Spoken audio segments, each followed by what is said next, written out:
Berbagai topik menarik dikupas dalam dialog hari ini.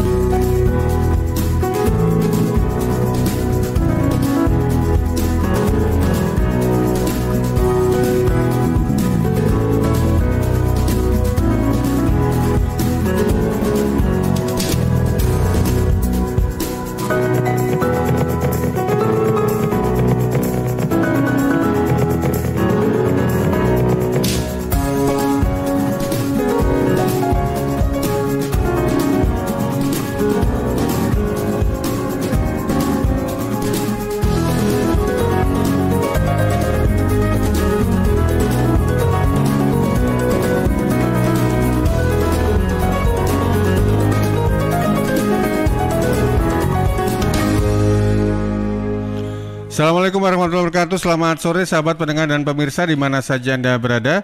Berjumpa kembali dalam program Ruang Psikologi. Untuk edisi hari ini kita sudah masuk di weekend kembali, akhir pekan di hari Sabtu tanggal 3 Juli 2021. Temanya diangkat untuk akhir pekan ini berbagi peran dengan pengasuh anak. Tentunya untuk program Ruang Psikologi, selain Anda bisa pantau secara audio maupun visual di LPPL Radio Suara Sidoarjo, Anda bisa pantau juga di LPPL Radio Mahardika Bondowoso, LPPL Radio Guyub Rukun, RGR Tulungagung, LPPL Radio Suara Anjuk Ladang, Ersal FM Nganjuk, dan LPPL Radio Praja Angkasa Trenggalek. Untuk Anda yang bertanya silakan ya di 0811 309 1009 0811 11 309 1009. Sekali lagi tema kita adalah berbagi peran dengan pengasuh anak. Membagi waktu antara keluarga dan bekerja, termasuk membagi peran antara pengasuh anak dan ibu. Dengan narasumber kita yang luar biasa ada Dr. Dewi Retno Suminara MSc, psikolog dan juga dosen psikologi dari Universitas Airlangga UNER. Assalamualaikum Bu Dewi. Waalaikumsalam Mas. Kok pakai masker dengarnya? Kebetulan agak flu ya. Agak flu juga, di ruangan juga ada dari teknik, jadi saya harus betul-betul patuh dan taat terhadap protokol kesehatan. Kalau nggak gitu saya keciduk Satgas Covid nanti. Iya, harus seperti itu sekarang memang. Iya. Apalagi sejumlah kasus baru kan meningkat ya Bu Dewi ya, jadi kita betul-betul harus pinter-pinter jaga tubuh lah ya. Mudah-mudahan Bu Dewi juga sama sehat selalu ya Bu Dewi. Kelihatan juga kok. Sehat, pangestunya Mas. Ini posisi jenengan di rumah atau di mana? Oh di rumah. Karena itu kalau di rumah kan nggak pakai masker gitu, jadinya di dalam rumah gitu, di dalam kamar sendirian. Luar biasa. Berbagi peran dengan pengasuh anak. Ini apalagi di hidup di zaman sekarang ya. Tuntutannya ini kan mau nggak mau, suka dan nggak suka, karena banyak tagihan, banyak cicilan, banyak angsuran, sehingga antara ayah dan ibu dua-duanya harus kerja biar sumbernya banyak. Otomatis kalau sudah punya anak ini kan repot ya. Monggo Bu Dewi sebagai pembuka. Iya, baiklah para pemirsa semuanya ya. Jadi semuanya yang ada dimanapun, saya ingin coba berbagi tip ataupun berbagi pengetahuan, pengalaman ya. Ada sesuatu hal yang perlu dipahami bahwa pengasuh yang biasanya kami seringkali menyebutkan sebagai caregiver itu bermacam-macam ya, pengasuh itu bermacam-macam. Bisa ART, bisa babysitter, bisa orang tua, bisa neneknya, bisa omnya, bisa tante. Semuanya kalau mereka terlibat dalam pengasuhan, maka ini bisa dia sebut sebagai pengasuh ya, pengasuh anak. Jadi ikut terlibat. Nah, istilahnya di dalam psikologi bisa juga disebut sebagai co-parenting. Jadi orang yang ikut mengasuh anak bersama-sama ya, itu disebut dengan co-parenting. Nah, fungsi yang harus dipahami dalam co-parenting ini adalah bagaimana menempatkan orang-orang yang sama-sama menjadi pengasuh itu mempunyai frame yang sama gitu ya, satu bentuk cara berpikir yang sama gitu ya. Bagaimana caranya memandang si anak, bagaimana kemudian memperlakukan si anak, mana yang boleh, mana yang tidak boleh, kemudian mana yang boleh dilakukan oleh pengasuh, mana yang tidak. Itu sebaiknya memang harus mulai disepakati gitu ya. Ada pembicaraan. Jadi tidak hanya sekedar misalnya suatu contoh pengasuh itu adalah neneknya misalnya. Tidak kemudian tiba-tiba pokoknya dititipkan. Tidak seperti itu.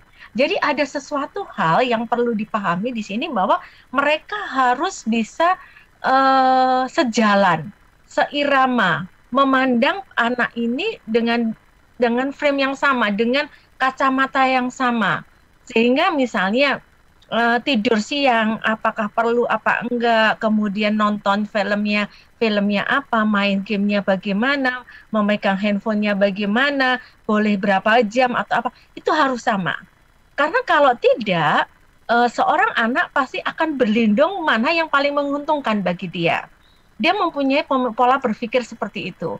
Jadi memang berbagi peran ini bermacam-macam. Bisa juga co-parenting ini adalah suami istri nantinya. Jadi co-parenting ini bisa juga suami istri. Bagaimana si suami kemudian si istri. Tapi juga bisa juga orang di luar dari suami istri, yaitu tadi yang saya sampaikan. Nah, bisa nenek, bisa om, bisa tante, siapapun yang diserai ya. Jadi memang harus punya rambu-rambu mana yang boleh, mana yang tidak, dan tujuannya dalam pengasuhan itu seperti apa gitu ya, nilai-nilainya, value-value-nya gitu ya. Jangan sampai misalnya nanti ibunya sukanya lagu jazz, tetapi karena pengasuhnya suka dangdutan, nanti anaknya bingung gitu ya, jazz dangdut atau gimana. Itu yang maksud saya seperti itu. Jadi harus ada suatu pembicaraan di awal, mau dibawa kemana ini anak, bagaimana caranya, mana yang boleh, mana yang tidak, memperlakukannya dengan cara yang bagaimana. Begitu Mas Panji. Iya. Menarik dari apa yang tadi disampaikan oleh Bu Dewi, satu di antaranya, jadi harus ada kompromi begitu ya, atau mungkin bisa dikatakan apa ya, pengasuh itu harus mengikuti dalam tanda kutip tuannya. Jadi ya, misalnya kalau ibunya yang punya anak ya. Jadi misalnya ibunya sukanya rock gitu ya, pengasuhnya suka dangdut, jadi rock dangdut dong. Atau rock koplo gitu ya. Rockdut gitu ya. Rockdut gitu ya. Atau jazz koplo gitu ya. Baik, tapi di sisi lain kan tidak hanya orang tua yang ya notabene yang ada yang lengkap, yang ideal, kayak ada istri, ada suami. Kadang-kadang juga kan single parent gitu kan ya. Mungkin karena faktor divorce atau pasangannya meninggal atau seperti atau sebagainya begitu kan, macam-macam kadang-kadang kehidupan di dunia ini. Nah, itu memang harus kita misalnya begini Bu Dewi, saya mencontohkan ketika kita titipkan ke mertua atau orang tua kita begitu ya, karena orang kita sama pasangan harus bekerja.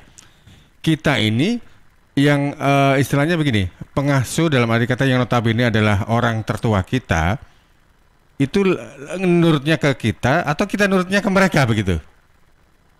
Harusnya, karena anak ini adalah amanahnya pada orang tua ya, jadi tetap harus pada orang tua.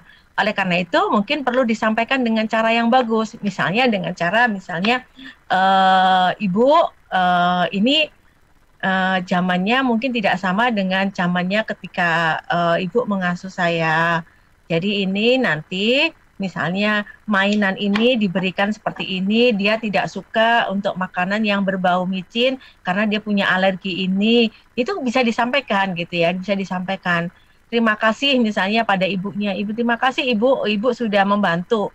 Namun untuk biar saya juga tidak repot dan ibu juga tidak repot nantinya, kita sama-sama misalnya membesarkan ini gitu.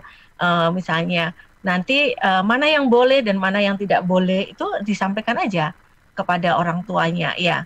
Dan yang perlu juga diketahui ya, ada satu hal, misalnya satu contoh ini. Kalau ini kan dengan orang yang lebih tua ya Mas Panji, tapi ada juga ketika ada ART atau babysitter di rumah. Sebenarnya ada pembagian, satu contoh. Misalnya, ada seorang tua ibu misalnya, Mbak, ketika ibu di rumah, adik bersama ibu. Misalnya seperti itu.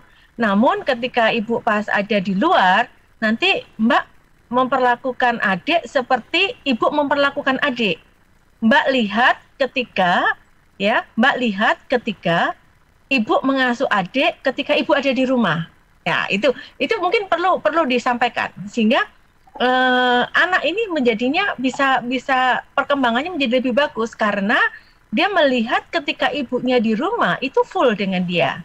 Ya, dari pulang kerja, pulang ke rumah, dia akan mencoba untuk mengasuh anaknya dengan full ya untuk anak-anaknya gitu.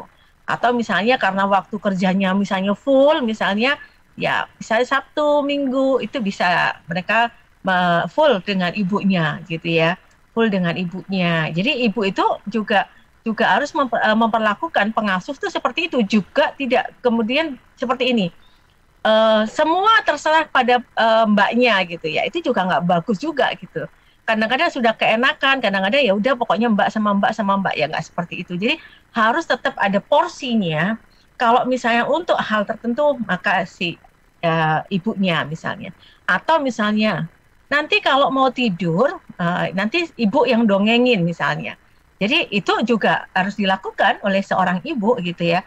Jangan kemudian semua pasrah bongkoan sama pengasuhnya, itu juga nggak bagus bagi perkembangan si anak. Karena kelekatan dengan ibu, khususnya untuk anak-anak yang usia dini ya, untuk anak-anak yang usia dini, ada fase-fase attachment ya. Jadi memang attachment sama ibu itu sangat mempengaruhi pada rasa percaya diri di kemudian harinya.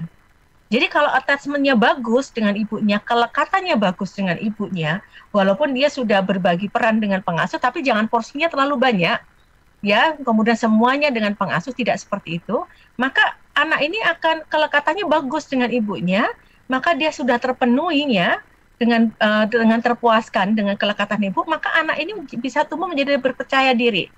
Dia menjadi lebih nyaman dalam situasi asing.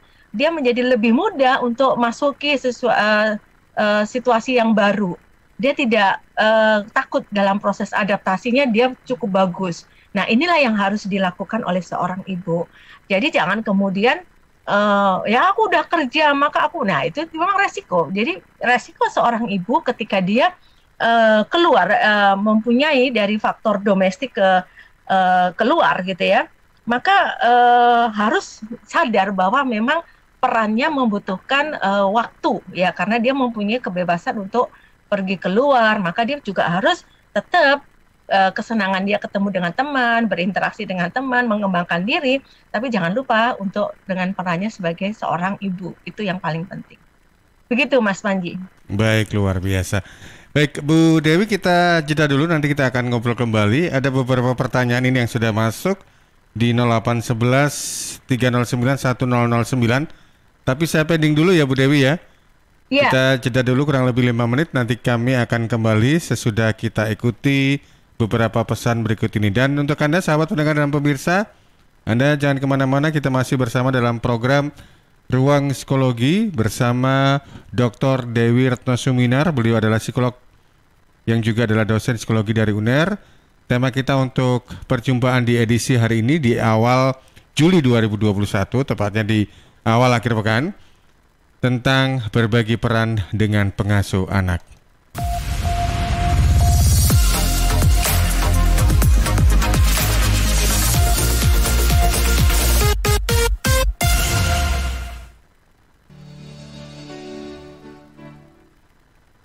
Rokok opo iki lho, kok putihan? Ya rokok to, ya murah, ya akeh. Rokok ilegal iki. Masa rokok ilegal iki? Yo iki. Lah awakmu kok roh nek iki rokok ilegal? Rokok ilegal iki gak nek pita cukene. Samen paling roe bandrol kuwi lho. Rokoke kudu enek merek karo nama perusahaane sing terdaftar ndek bea cukai. Lokasi pembuatane ndek kene ya gak enek. Terus ndek kene rokok ilegal iki gak enek gambar karo peringatane teko pemerintah. Berarti rokok ilegal gak resmi no? Aduh ya mesti to Lemul. Rokok ilegal iki merugikan negara. Mergo ora bayar cukai sing digembangun negara. Walah cucu, sepenting wong-wong gak roh. Loh, gak iso le iki. Makane to Le, tuku sing pasti-pasti ae. Aja ngawur.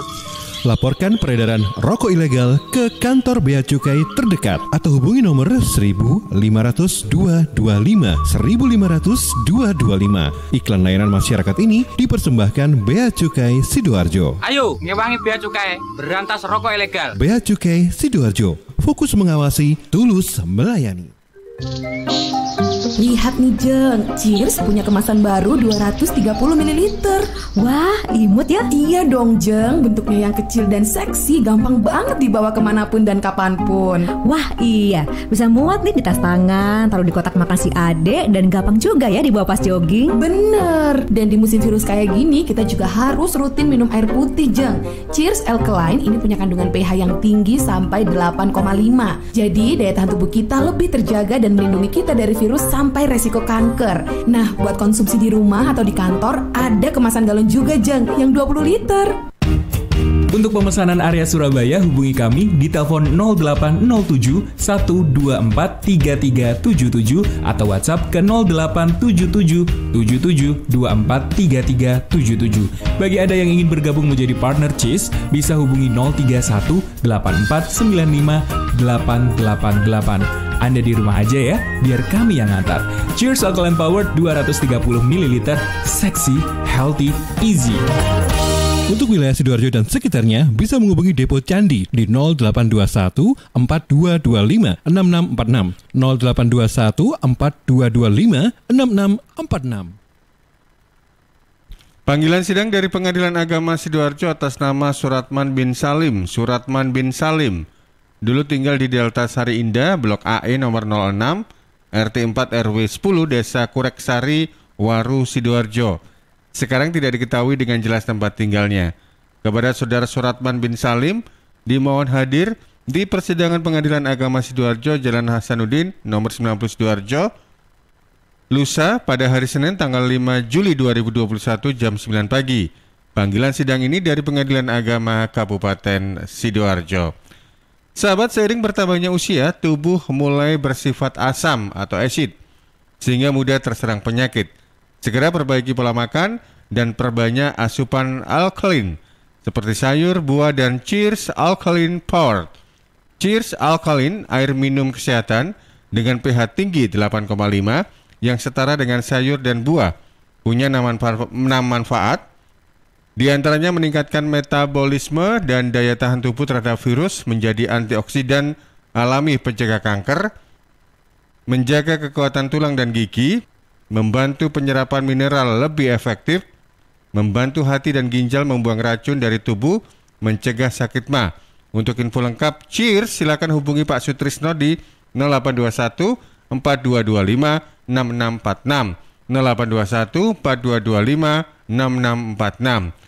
Cheers, healthy drinking water.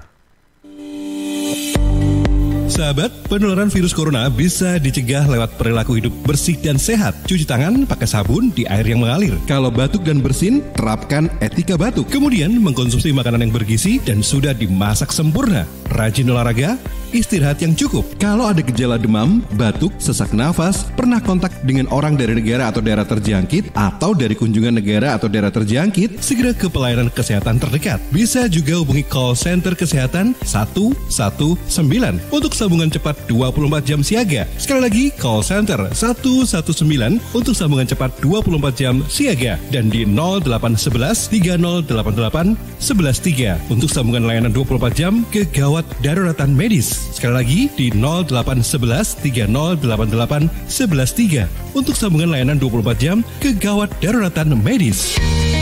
Cegah penularan virus corona lewat hidup bersih dan sehat. Iklan layanan masyarakat ini persembahan Dinas Kesehatan Kabupaten Sidoarjo didukung Suara Sidoarjo. Panggilan sidang dari Pengadilan Agama Sidoarjo atas nama Haryono bin Warisan.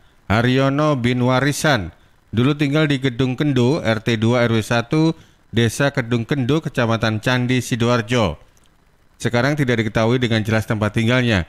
Kepada Saudara Haryono bin Warisan dimohon hadir di persidangan Pengadilan Agama Sidoarjo, Jalan Hasanuddin nomor 90 Sidoarjo pada hari Senin tanggal 5 Juli 2021 jam 9 pagi. Panggilan sidang ini dari Pengadilan Agama Kabupaten Sidoarjo.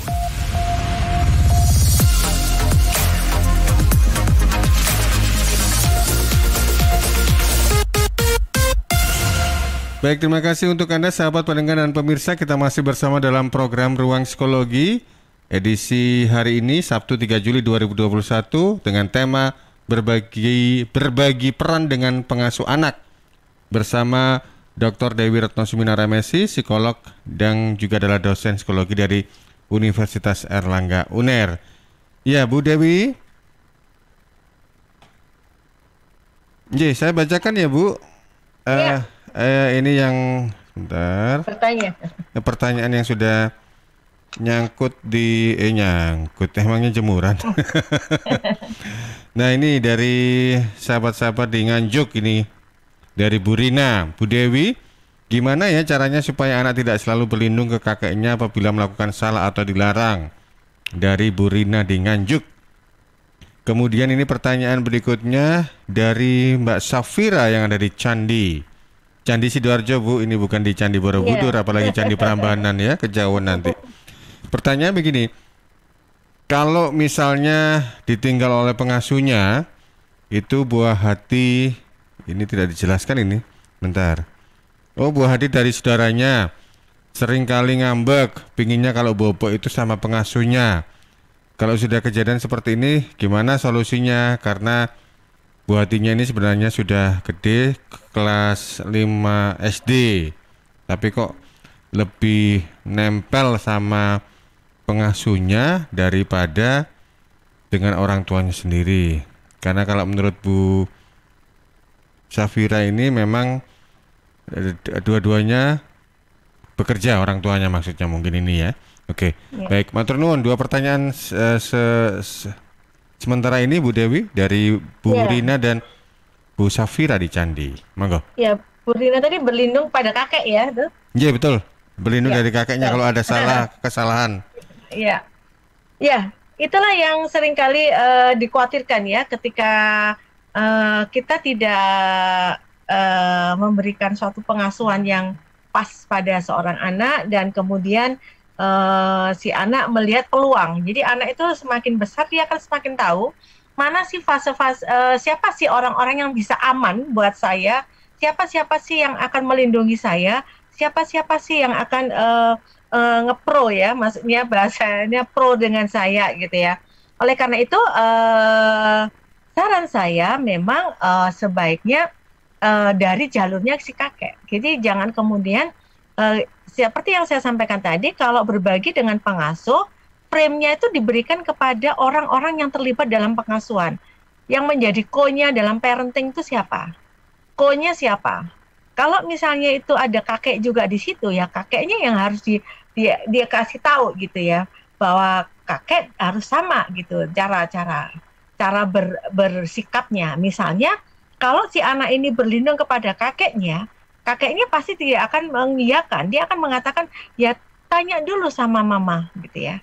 Nah, jadi kakek ini tidak boleh membuat satu keputusan ya. Oleh karena itu memang Bu Rina, saya minta mungkin si orang tua itu harus menghubungi atau berkomunikasi dengan si kakek, karena biar frame-nya itu sama ya, itu yang memang harus dipahami. Kemudian untuk Ibu Safira ya, kasus yang seperti Ibu sampaikan itu banyak. Bisa dibayangkan ada kasus ketika pengasuhnya pulang, si anak ini demam, si anak ini akhirnya tidak mau makan, si anak itu minum susunya tidak mau, karena takarannya kan dia merasakan biasanya membuat pengasuhnya. Jadi dia akhirnya menjadi lebih kurus misalnya seperti itu.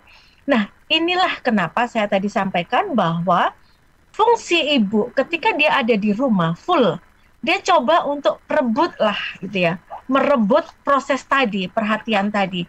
Karena bagaimanapun kalau sudah terlanjur seperti ini, maka memang prosesnya dibalik akhirnya. Untuk bisa merebut hati si anak, dibalik. Coba tanyakan apa sih yang biasanya dilakukan oleh pengasuh. Kalau perlu ya diajak aja anaknya tuh bermain bersama pengasuhnya bersama. Jadi ibu harus masuk dulu misalnya. Seorang ibu itu harus masuk dulu dalam proses interaksi antara pengasuh yang selalu dilekati ini. Oleh karena itu saran saya, ini yang biasanya fase-fase kalau dulu tuh mudik ya, kalau di pandemi ini kan sudah kita kemarin nggak mudik ya untuk membantu, tetapi mungkin untuk yang ke depan gitu ya. Kalau misalnya di antara Bapak Ibu nanti punya pengasuh gitu ya, kan kadang-kadang pengasuhnya mudik atau misalnya harus pulang ya, maka harus dalam waktu seminggu sebelum pulang, untuk khususnya kalau anak itu masih kecil, cara membuat minuman, cara apapun itu sebaiknya harus ibu yang melakukannya. Karena tidak bisa kemudian hari ini besok pulang, hari ini baru ngomong, besok pulang del gitu ya.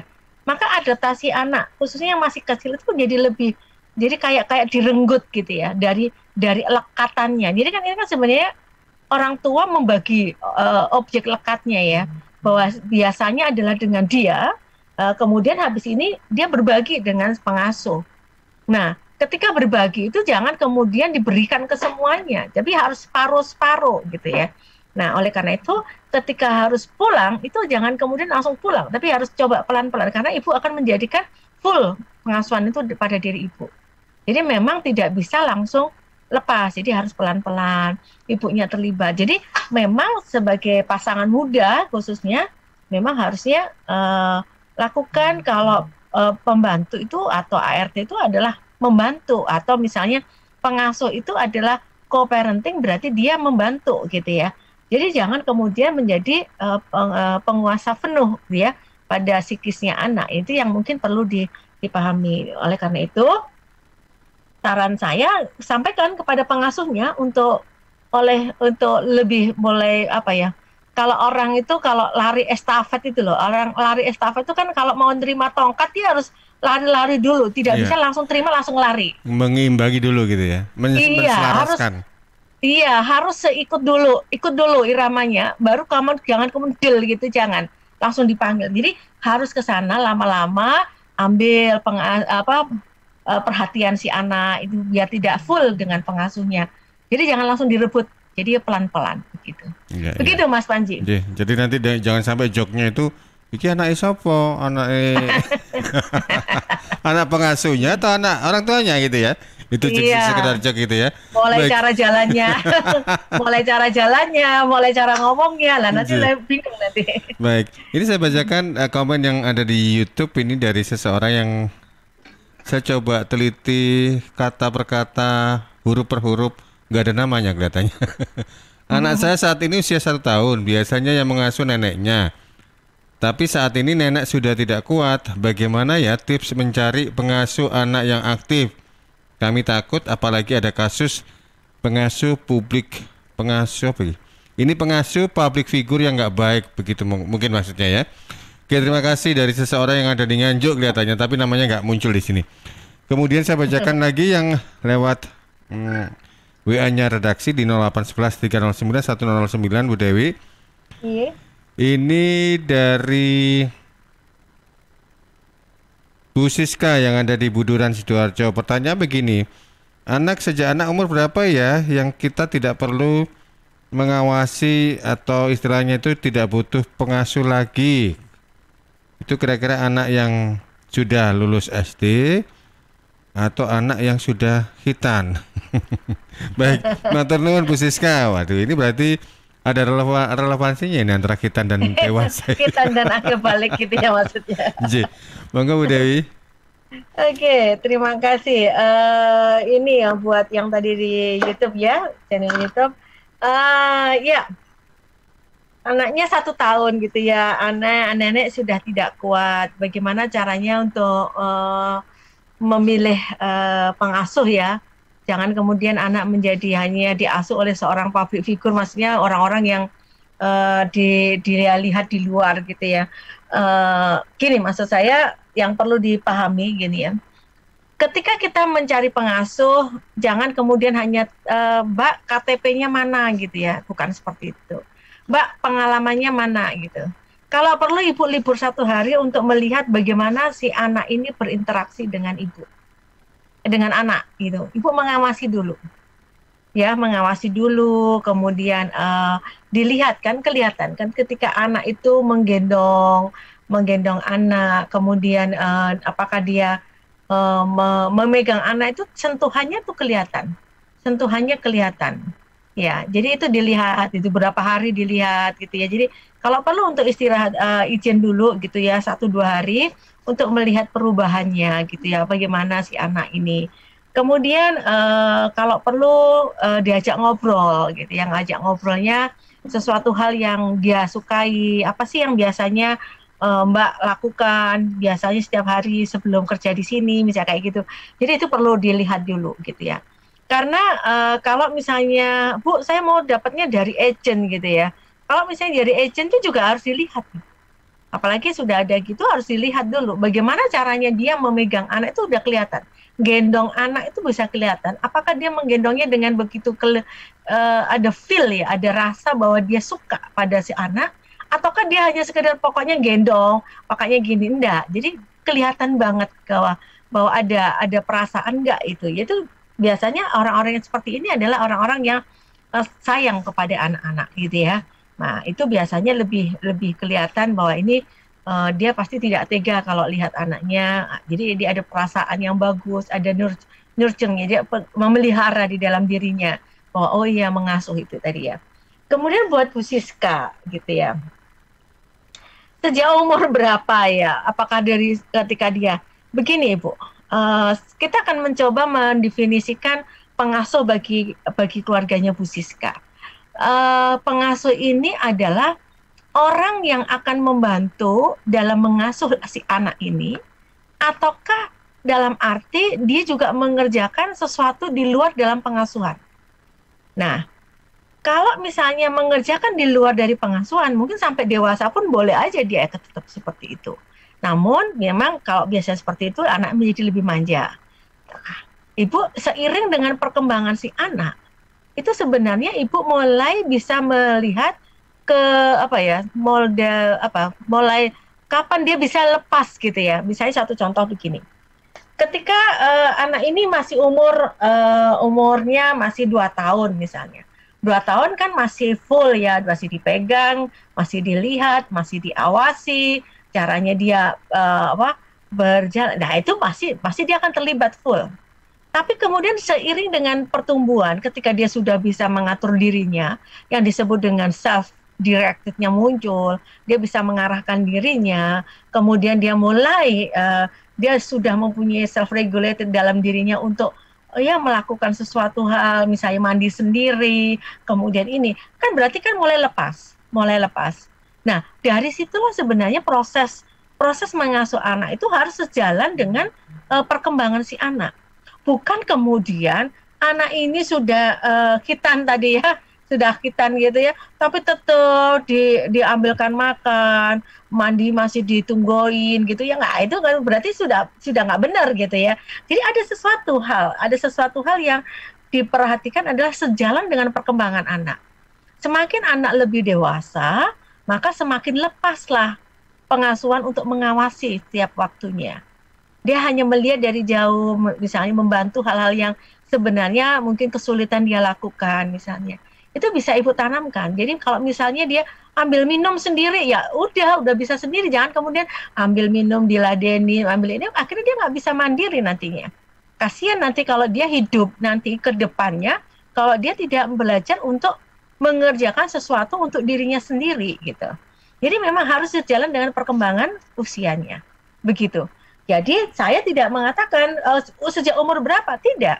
Kita harus lihat sampai kematangan si anak ini dalam proses perkembangannya.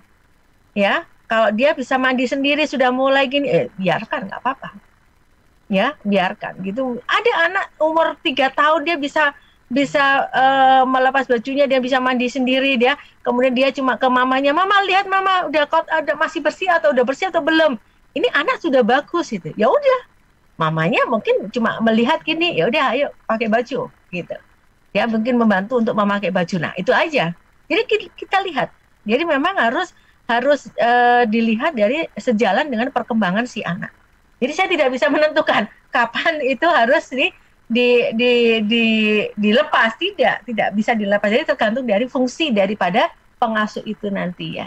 Begitu Mas Pandi. Lihat masing-masing anak kadang-kadang juga situasional begitu ya, beda antara anak satu dengan anak yang lain. Baik, Ini ada satu pertanyaan menarik. Ini sepertinya pertanyaan yang sudah masuk di 0811 309 1009. Pertanyaan terakhir ya. Karena waktunya sudah mepet. Terima kasih untuk sahabat pendengar pemirsa yang sudah bergabung. Nah, ini pertanyaannya dari Ibu Ika yang ada di Tanggulangin. Pertanyaannya begini. Ibu Ika ini kan memang dengan pasangan sudah bekerja. Nah, ada dua opsi. Pinginnya itu ada pengasuh atau dititipkan ke tempat penitipan anak yang di Sidoarjo Kota itu ada. Nah, pertanyaannya lebih enak mana, kita bayar pengasuh atau kita keluar duit untuk anak itu dititipkan di tempat penitipan anak yang nantinya pada saat berangkat kerja kita titipkan, terus pada waktu pulang kerja kita ambil lagi.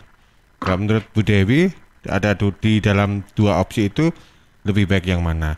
Baik, matur nuwun Bu Siska atas waktu dan juga pertanyaannya. Monggo Bu Dewi. Ya, buat Bu Siska ditanggulangin ya. Pertanyaannya menarik, ini bagus sekali gitu ya. Ada option yang pertama, merekrut pengasuh ataukah memasukkan di tempat penitipan anak atau di TPA. Begini Ibu, kalau saya sebagai seorang psikolog memang kalau misalnya TPA itu bagus, tempatnya tidak seperti institusional, jadi artinya begini, bentuknya adalah home. Artinya home itu bentuknya rumah, ada kamar, ada tempat untuk duduk. Kalau misalnya TPA itu seperti itu, bukan kemudian TPA itu seperti bangunan kosong, kemudian dikasih tempat tidur, jajar-jajar gitu aja, jadi tidak serasa home, rumah, maka jangan. Jadi TPA yang bagus adalah TPA yang benar-benar bentuknya home, rumah. Artinya di situ ada ruang tamu, Kenapa? Bagi anak-anak kecil itu merasakan bahwa ini seperti kayak di rumah. Suasananya suasana rumah. Tempatnya aja udah kelihatan karena memang ada pengaruhnya. Kalau dia di dalam kota aja, misalnya ada gedung, ada kotak gitu ya, dibuatkan kayak kotak gitu, kemudian kayak di tempat tidur aja, nanti dikasih itu kemudian diterang. Nah ini sebenarnya tidak bagus buat anak. Jadi tolong dilihat dulu TPA-nya seperti apa. Karena sejujurnya ketika anak ada di tempat penitipan anak ataukah di pengasuh, saya lebih prefer ke tempat penitipan anak yang homey tadi, yang benar-benar bentuk rumahnya itu membuat si anak merasa ada di rumah. Ya, kenapa? Karena kalau dia merasa di rumah, maka perkembangannya bahwa itu adalah bentuk rumah pada anak-anak yang kecil itu lebih bagus. Kenapa? Kalau misalnya dia hanya dengan pengasuh aja satu, maka stimulus dia cuma satu. Pada si pembantu itu aja atau si pengasuh ini aja. Tetapi kalau dia ada di tempat penitipan anak, stimulasinya banyak. Kita kan melihat bahwa seorang anak kalau mendapatkan stimulasi banyak dari misalnya gitu, dia berhadapan dengan teman-temannya yang bisa adik yang lebih kecil, dia bisa lihat juga kakak yang lebih besar. Dia bisa melihat adik kecil, dia mungkin merasa timbul kasih sayangnya, dia melihat bisa pegang anak atau ke atasnya. Disinilah anak menjadi lebih bagus dan kemudian dia juga melihat ke pengasuhnya. Jadi dia mendapatkan stimulasi yang sangat bagus. Maka biasanya anak-anak yang ada di TPA ini biasanya perkembangan bahasanya akan lebih cepat karena stimulasinya banyak. Stimulasinya siapa? Stimulasinya dari pengasuhnya, dari kakak-kakaknya, misalnya yang dia lebih tua dari dia usianya gitu ya. Atau dia juga bisa mengasihi pada adik-adik yang lebih kecilnya. Dia akan bisa melihat ini adik ini. Jadi interaksinya menjadi lebih bagus. Karena itu memang saya menyarankan kalau itu ke TPA. Tapi kalau misalnya mau ke pengasuh, ya yang penting pengasuhnya yang bagus. Karena biasanya pengasuh itu biasanya mengerjakan pekerjaan yang lain. Sehingga akhirnya dia berusaha si anak ini menjadi diam. Kalau anak diam, tenang. Nah ini yang menjadi berbahaya. Oleh karena itu, kalau di TPA, fungsinya kan jadi seperti itu. Tapi yang penting adalah bentuknya rumah. Ya kayak rumah gitu ya. Jadi ada ruang tamu, ada ruang untuk nonton TV-nya sendiri, ada kamar sendiri gitu ya. kamarnya walaupun nanti tidurnya bersama-sama dengan berjejer-jejer berapa anak enggak masalah. Tapi bentuknya adalah rumah gitu ya. Gitu, rumah ada beberapa kamar, mereka tidur di sana enggak apa-apa, tapi bentuknya adalah rumah. Ya, itu yang paling penting. Mungkin itu yang bisa saya sampaikan. Jadi memang saya lebih biasanya prefer kepada TPA. Kenapa? Ya seperti itu tadi, stimulasinya banyak. Kemudian yang perlu diperhatikan, proses ketika di TPA, ketika mengantar, itu jangan langsung kemudian diserahkan selesai gitu buru-buru. Kalau perlu disampaikan kepada anak-anak mau berangkat, ayo kita sekarang menuju rumah yang satu, ya bukan TPA, itu rumah yang satu. Nah ini anak menjadi lebih, oh ya ini ada rumah yang satunya. Nah seperti itu. Kemudian ketika balik, jangan kemudian ayo pulang langsung diambil, bukan. Duduk dulu sebentar, 10 menit atau 15 menit, ngobrol dulu baru diajak. Jangan kemudian seperti kayak barang, diletakkan, kemudian diambil, diletakkan lagi. Itu nggak boleh. Itu karena ini anak ini kan ada proses reseptif ya, dia akan mencerna apa yang terjadi gitu ya. Itu caranya. Begitu Bu Siska, mungkin mudah-mudahan bisa memberikan wawasan buat Bu Siska. Baik, terima kasih Bu Dewi, luar biasa. Pilihan ada di Anda ini Bu Siska. Tadi Bu Dewi sudah memberikan gambarannya seperti apa. Nah, karena kalau kita bicara soal anak itu ada jargon atau slogan yang selalu terngiang pada kepala saya dan mungkin kepada kepala kita semuanya. Buat anak kok coba-coba ya. Jadi kita harus betul-betul istilahnya itu tidak hanya melulu soal kerja, tidak hanya melulu soal materi yang kita berikan, tapi juga kasih sayang juga, rasa-rasanya juga menjadi hal yang penting untuk kita berikan. Baik, Bu Dewi, terakhir ada yang disampaikan Bu Dewi? Ya, mungkin tips pada para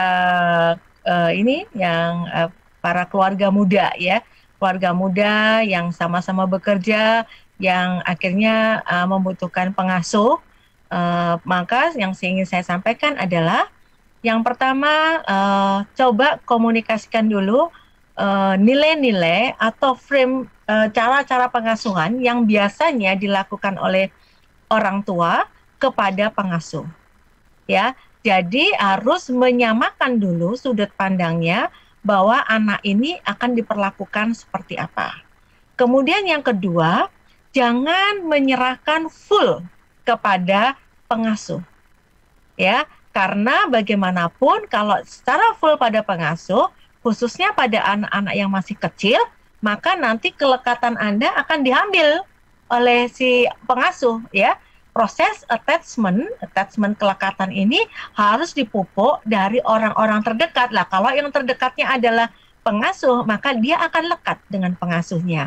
Oleh karena itu saran saya ketika pulang, ya kalau misalnya tidak mungkin adalah di hari Sabtu, gunakan full buat si anak. Sehingga anak ini menjadi tahu bahwa mamanya pergi atau orang tuanya pergi karena akan menghasilkan keuangan yang untuk kehidupan mereka. Bukan karena tidak sayang. Itu yang paling penting. Ya, itu aja mungkin yang paling penting Mas Panji. Bu Dewi, matur nuwun Bu Dewi untuk waktunya, dan ini tentunya banyak memberikan masukan, wawasan untuk kita sebagai orang tua agar bisa memberikan yang terbaik untuk buah hati kita. Sekali lagi terima kasih Bu Dewi. Salam untuk keluarga, semoga sukses, salam sehat Bu Dewi. Assalamualaikum. Waalaikumsalam warahmatullahi wabarakatuh. Salam sehat juga buat semuanya. Baik, demikian tadi pendengar dan pemirsa, Anda sudah ikuti program Ruang Psikologi dengan tema berbagi peran dengan pengasuh anak bersama Dr. Dewi Retno Suminar MSc, psikolog dan juga dosen psikologi dari Universitas Airlangga UNER.